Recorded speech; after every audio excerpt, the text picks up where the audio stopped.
and welcome to another installment of Metalhead Central, the show where I take an honest look at the harder side of music and give it an honest rating.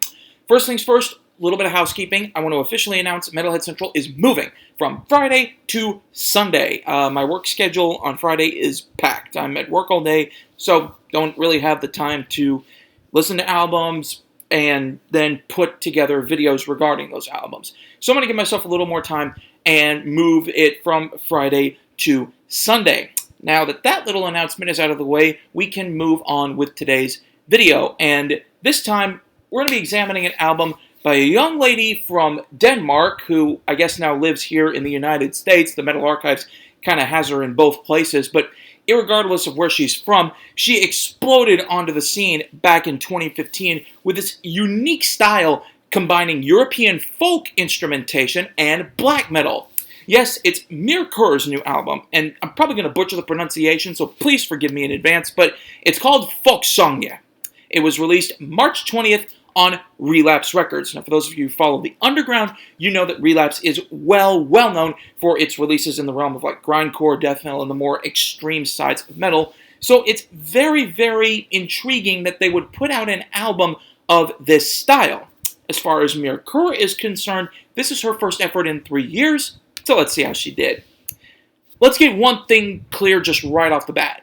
This ain't no metal album, folks. This is not a metal album. I know Metalhead Central, yada, but this is not a metal album. Normally, I'm not the type of metal fan who loudly proclaims that he knows exactly what quote-unquote true metal is, but even I know when an album moves away from our genre and embraces something completely different. Now, that's not necessarily a terrible thing if the album is good. If it's awful, cough, cough, bring me the horizon, then we've got a problem. Now, the good news here is that the album is solid for what it is. It's not mind-blowing or epically composed by any stretch of the imagination, but for what it is, it's good. The songs are well put together, it's got a very decent flow to it, and Myrkur's vocal performance is solid. It's very well produced, with a laser-sharp focus on ensuring that every folk instrument has its own spot in the mix. It forgoes the aggressive, piercing, crushing production found in the depths of metal, and instead zooms in on the lighter elements found in folk music. Yeah, I actually enjoyed the different European instruments found on this album. It's interesting to break free from one's mold a little bit and try something new every once in a while, and I'm kind of glad that I popped this on. Things like violins, nickel harps, hurdy-gurdies, and other European folk instruments often make their way into more metallic music if you think of something like Helvete, but we don't frequently get to hear them just by themselves. On this album, you get to, and that's both its biggest strength and its biggest weakness. It's an interesting aspect, but one that leaves you wanting more. The biggest downside to this album is the lack of metal, and you probably saw that coming. I love a good folk song, don't get me wrong, but when you have such a unique formula of black metal and that more traditional style, embrace it. Don't shun it because you have this artistic need to do something different.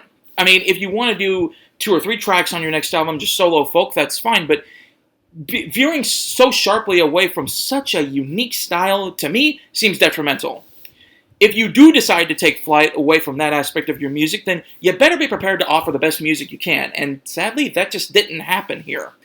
Like I said, album's okay, but it could be so much better, and I've heard better from Myrkur, which is really the most disappointing thing about this album. Overall, this album might not end up at the bottom of the barrel when we talk about, end of the year lists this year, but it's going to be far from the top. I've heard just so much better, even in the folk realm. The way I could describe this album is it kind of sounds like Enya, only nowhere near as good, haunting, or beautiful.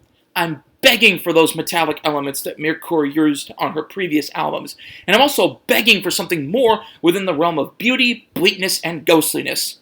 It's a solid album, but the lack of metal really drives it down. In light of all that, I'm giving it a 70 out of 100. Thank you so much for watching. Click like and don't forget to subscribe. Next week, we're going to continue with the female-fronted metal bands and examine In This Moment's new album, Mother. I hope you'll join me. You've been watching Metalhead Central, where I give honest ratings to honest music, and I'll see y'all next time.